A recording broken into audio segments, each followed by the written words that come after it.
Hello everyone, welcome back. My name is Aarna Sahu, host of Aarna's News, where on this podcast channel, I aim to eliminate the gender gap in the STEM fields by featuring inspiring female professionals and highlighting their stories and accomplishments to further encourage girls. On today's episode. And okay, ironically, I did build things. I built a lot of things, quite frankly. Right? My first international program was built when I was 19, right? So I did build things, not like I didn't. But I think that maybe when I was that young, I didn't realize I could build even beyond my imagination. And so I think looking to people around you, finding inspiration in others, saying, hey, how are they building in the world? What are they creating? What could I create that could actually, create monetary return for me?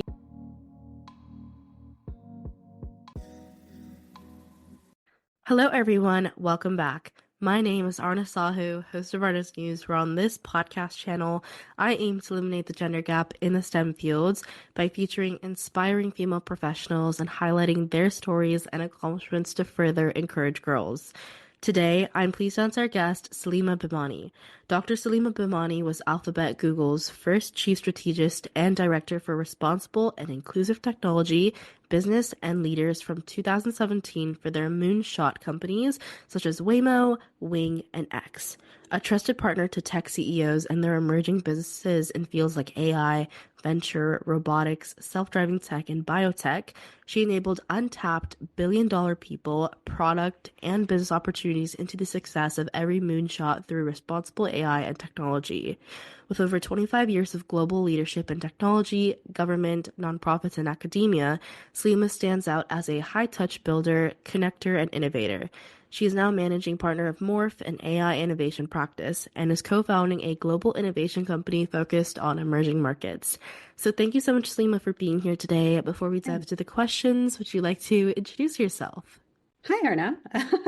Is that how you pronounce your name? Yes, right? Yes, Aarna. Arna, you got it. Perfect. I'm really happy to be here. Thank you for having me. As you said, my name is Salima.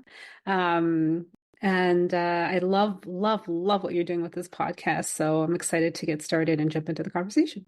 Thank you so much. So my first question for you is tell us a bit about your career path.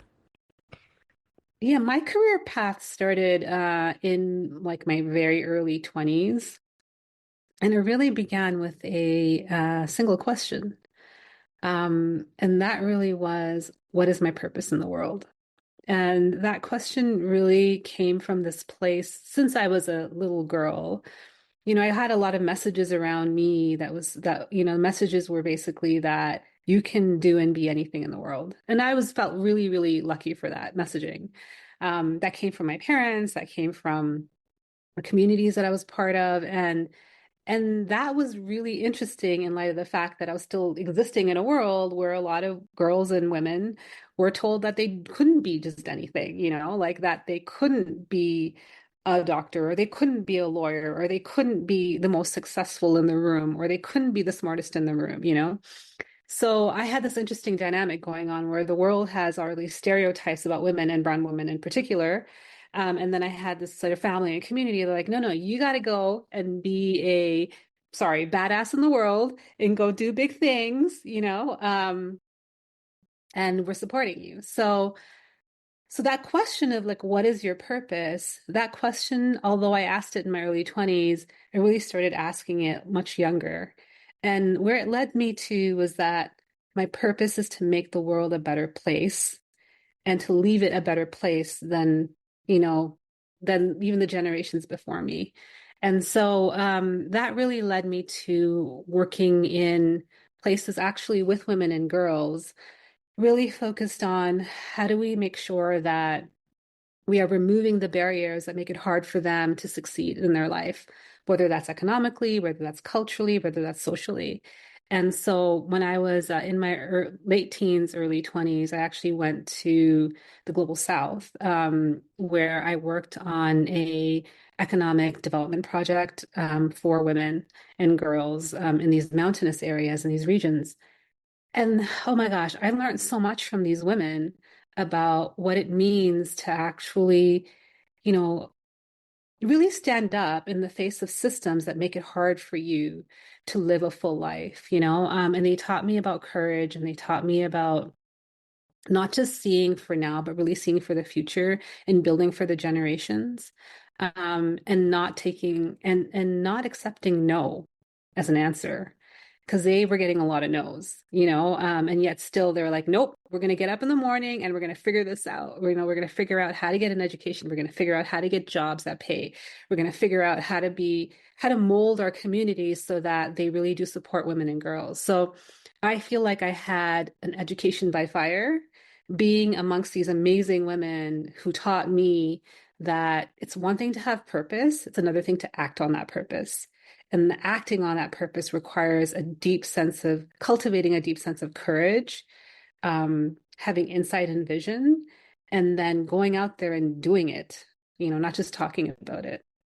Absolutely. And I love what you said about that because you were surrounded by people who kind of like believed in you and like saw that you could do it. And I think just being around people that support you and do things like that is just so motivating because like once you get like discouraged or something, you kind of realize that you have a support system around you. And I think it's like so amazing how you were able to see like so many cool people, and like all these amazing women who like got up and were ready to do the hard things in their days. And I think that's really cool. Can I tell you something else, Arna? The interesting thing was, although I had all this very supportive community around me, I also had people, like I remember being in grade school, and my grade school teacher, basically, I was doing a puzzle and I couldn't finish the puzzle because we only had a certain amount of time. And I was like 5, okay? And it was like a massive puzzle that I had taken out. All the pieces are all over the table. And my teacher comes around, time's up now. And she's like, why did you take out that big puzzle? And I said, well, because I wanted to try it. And she's like, well, you shouldn't have taken out that big puzzle. It's just go figure. Like brown girls are just going to make stupid decisions. And she pulled my pigtail. I had pigtails. She pulled my pigtails. And it was the most shocking. And I hated doing puzzles after that, by the way. But I feel like despite that, I have chosen careers where I'm constantly solving puzzles. Um, but that was early. I was 5. And then I remember when I was in high school, I went to the librarian one day and I was talking about applying to colleges. And she said to me, why would you want to apply to a college? You're probably just going to get married off anyway. So we shouldn't bother. And I was like, who are these people? Like, and who are they talking to? That's not the version of like life that my parents have in store for me, that I have in store for me. So it was always this constant dynamic, right? Between the people in your life who are telling you one thing and then the people around you who are telling you another thing. And let me be clear, it's not like my parents were perfect.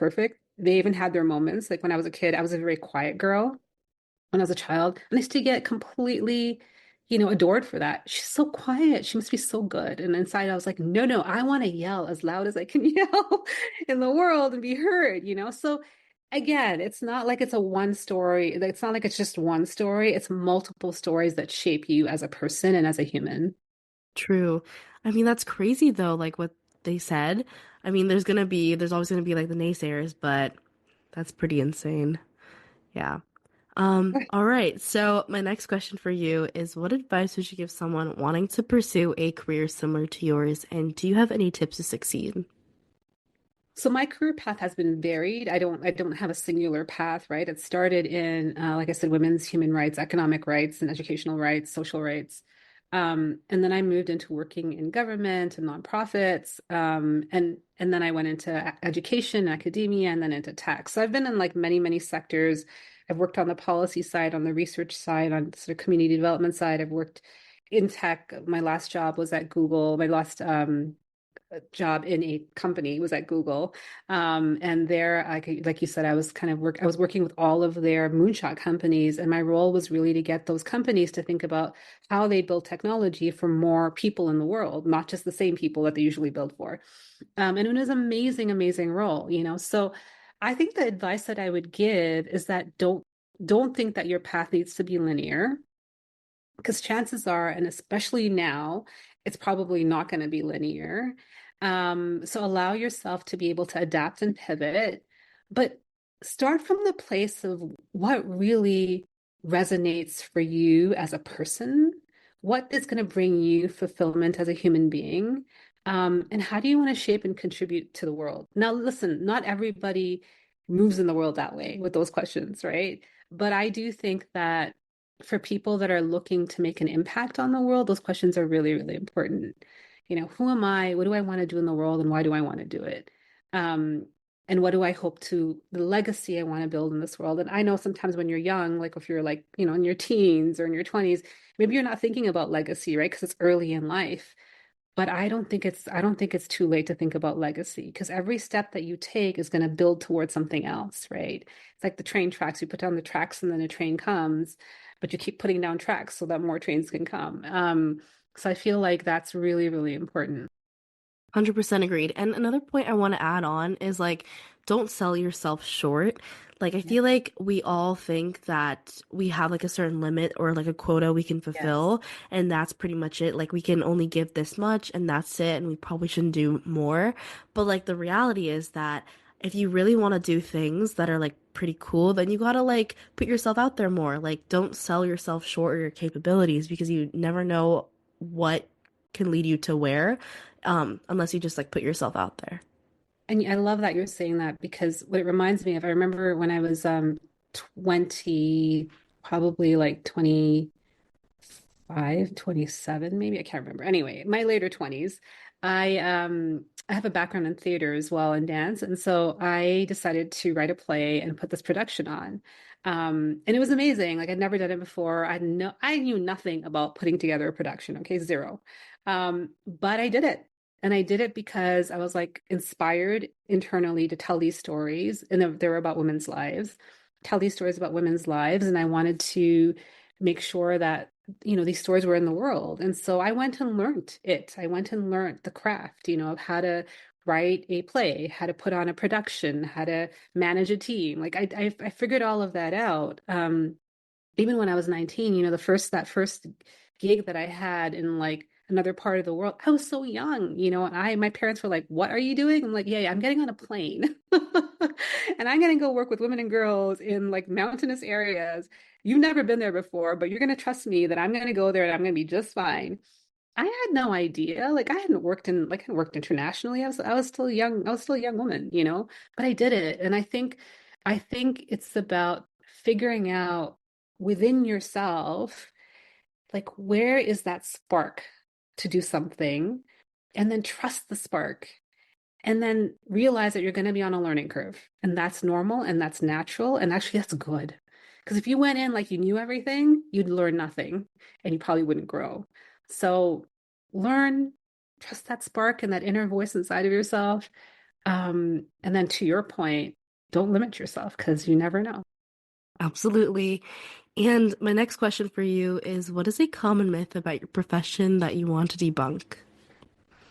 Yeah, I think that in tech, it's really, really interesting because I do think that still the assumption is that women or people of color or other folks have to sort of prove themselves and overprove themselves that they can be in tech, that they can build tech, that they can work on tech, that they can contribute to it.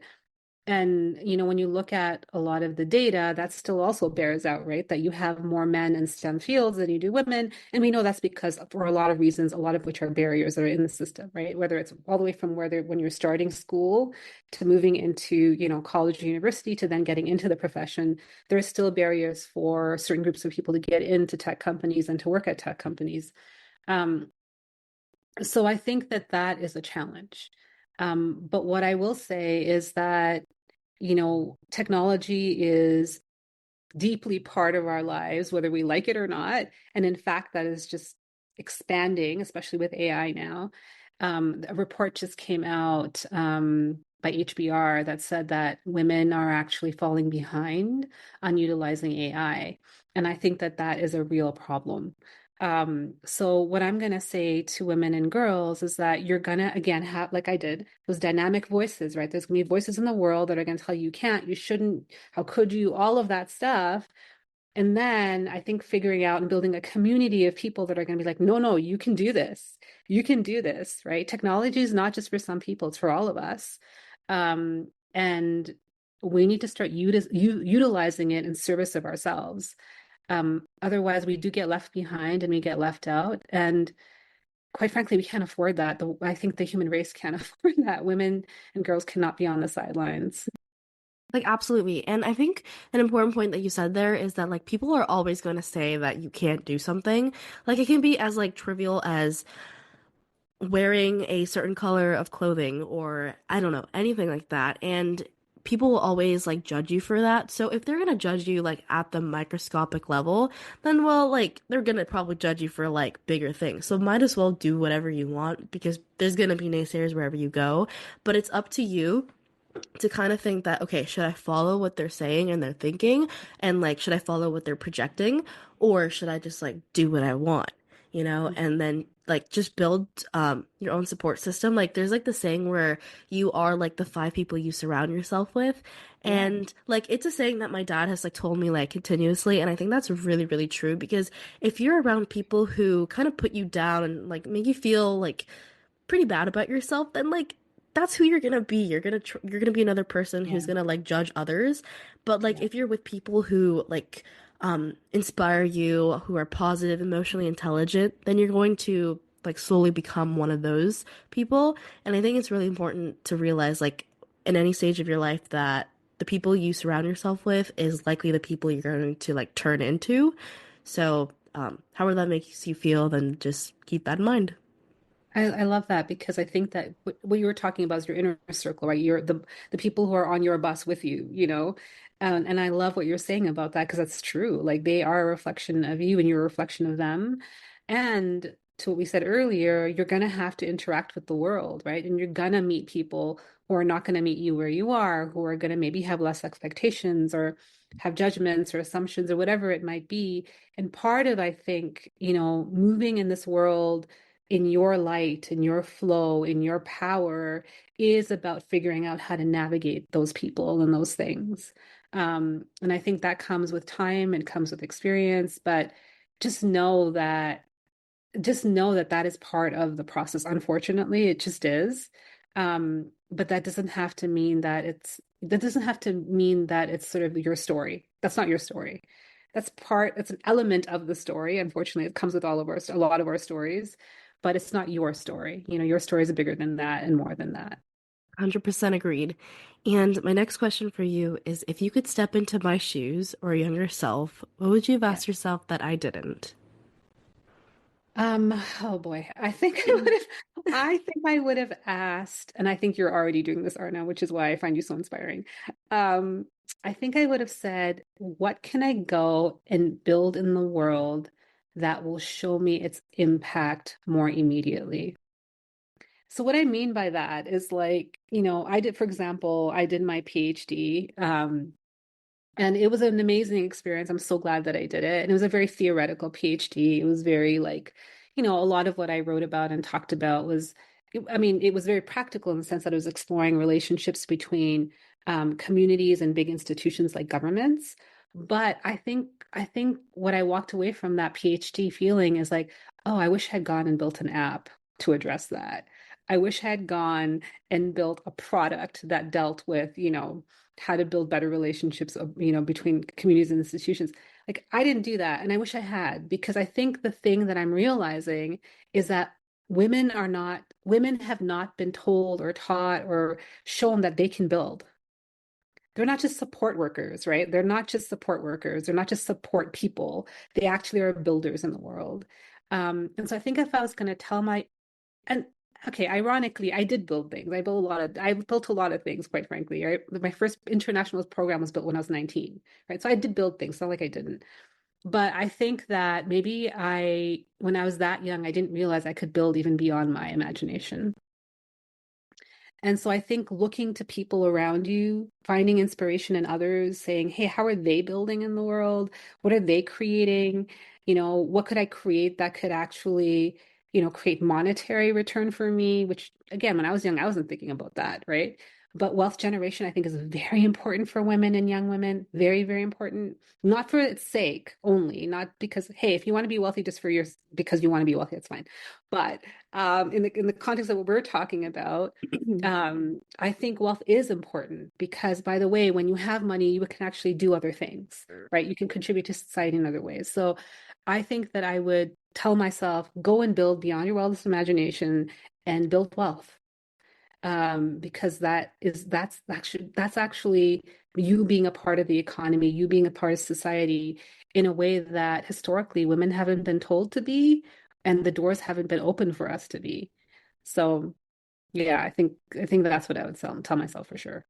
I love that. And just thinking that, or just keeping it in mind that you're equally as capable as like guys who build things, and that although like equally capable, if not like better, like I'm biased, but like yeah, because I don't know, when I was a kid, like all the gifts that I was given compared to like my male cousins were like dolls and like Barbies and Yes. like kitchen sets and all of those things, and they got like I don't know if you know these, but they're like these board games kind of, but they're like circuits that you can make on them. Oh, my son has them, yes.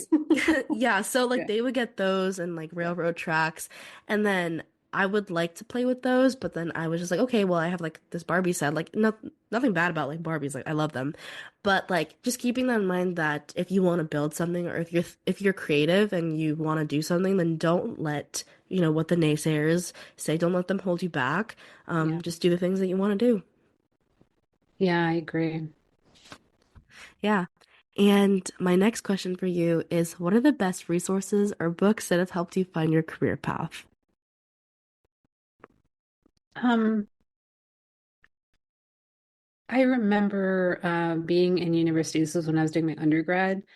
Um, and one side of my degree was anthropology. And so I remember sitting in a class and this teacher was talking to us about she was talking to us about different cultures, but the one thing that she said to me, or she said to everyone, but I heard it from me, was that if you can't see it from another perspective, you're not seeing it. I was like, drop the mic, girl, drop the mic. That's what you just did. And I think that that has really, in some ways, I think, allowed me to cultivate a career in which I'm willing to see things from many different angles and build things from many different angles and also see a problem from many different angles. And when you can do that, I think you're going to approach a solution differently. Um, so that I feel like, I don't know that you can seek these moments out necessarily. They sometimes just come to you, they drop in your lap, right? But I feel like it's people that have dropped these nuggets for me. And, I don't even know if that professor thought she was saying something so profound, but for me, it was the most profound thing in the moment. Being a 20-year-old, I was like, yes, you just opened up my world. And it had a huge impact. So I think that there have been people in my life that have always sort of kind of shown the light in a way that I wasn't able to see maybe in the moment, or I could expand my perspective and my point of view. I remember I had a boss. This is early in my career, and I was working for the federal government in Canada, and I had this incredible job. It was amazing. I was working a few things, but one of the things I was working on is working with communities that have traditionally not had arts funding. And so part of my job was figuring out like what are the barriers for them to get funding? How do you make sure that these communities are actually resourced really, really well to contribute to kind of the arts and culture scene within Canada. Anyway, they had asked me to take the work to the next level, which basically meant that they wanted to change policies. Or were there any barriers in the policies that were making it hard for people to do this?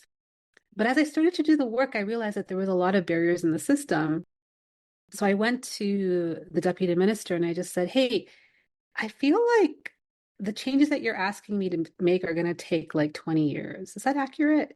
And she said, "It might take longer. All right, do you have the patience to sit here and wait it out with us? Because I think it's going to take a very, very long time."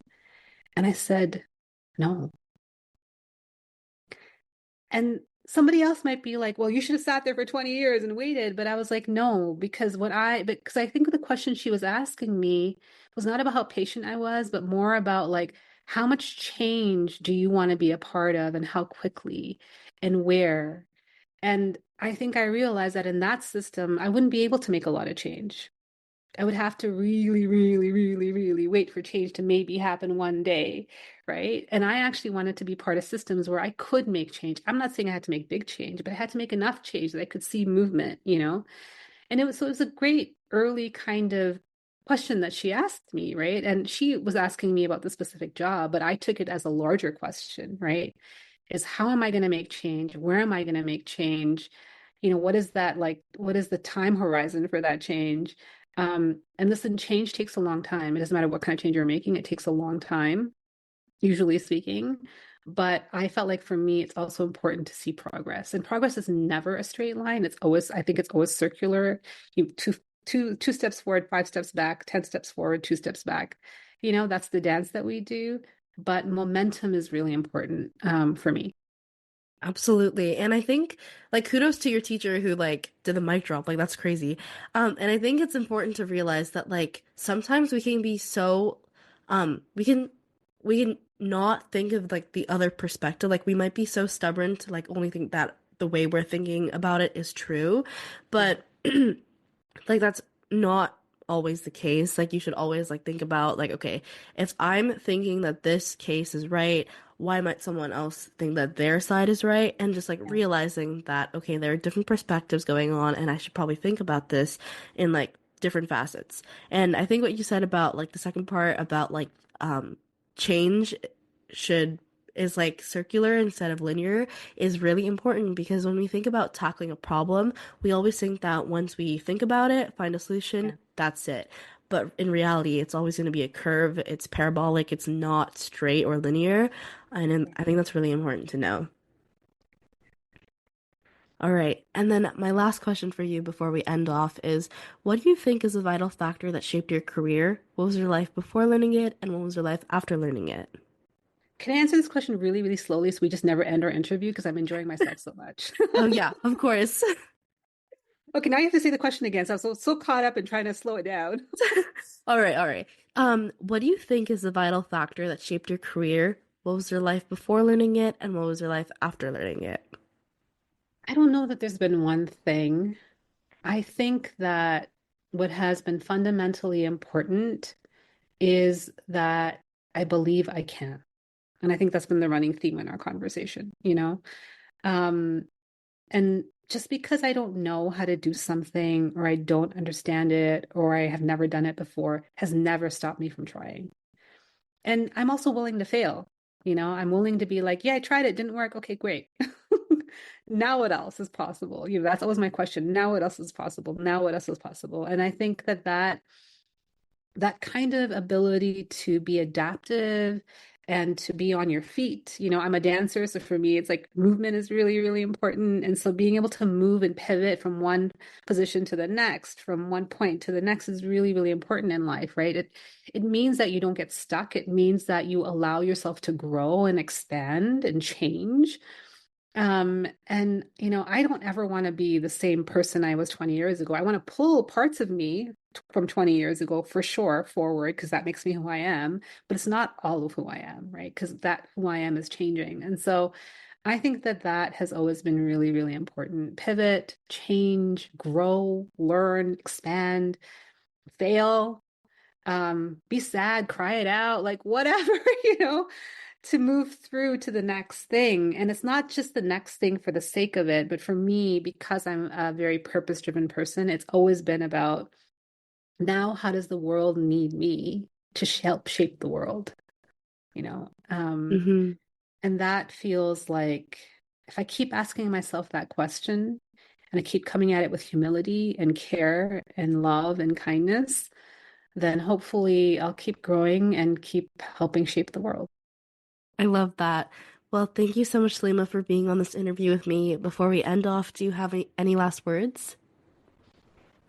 I think that we're in a very interesting time. It's a very difficult time for a lot of people. It's a very confusing time. It's been going on for a while, right? The last 5 years for sure have been really tough. And I haven't checked in with too many young people about how they're doing or how they're feeling. But what I want to say is that if you are feeling confused or if you are feeling like, where is this world going? You're not alone, number one. And number two, in the face of struggle or in the face of difficulty is sometimes where ingenuity comes. It's where it arises from. So I hope you'll find your people in your tribe and in your circles to help you build and create and shape the world because the world needs you. It's not going to happen by itself. And if anyone tells you any different, just listen to this episode as a reminder. I love it. Well, thank you so much, Salima, for being on this interview with me. I absolutely love talking to you. You as well. Thanks, Arna. Thus, that concludes today's episode. If you want to know more about how I relate to these amazing topics, then stay tuned for upcoming episodes. A free way to support this show is by leaving it a 5-star rating and a review on the player you are listening to. Let me know what you enjoy about this podcast, as it's a chance to tell me what you love about the show, and it helps others discover it too. Once again, thank you for finding me, and I hope we stay in touch with each other. Dito, you're listening to Aarna Sahu, the host of Aarna's News. Toodles!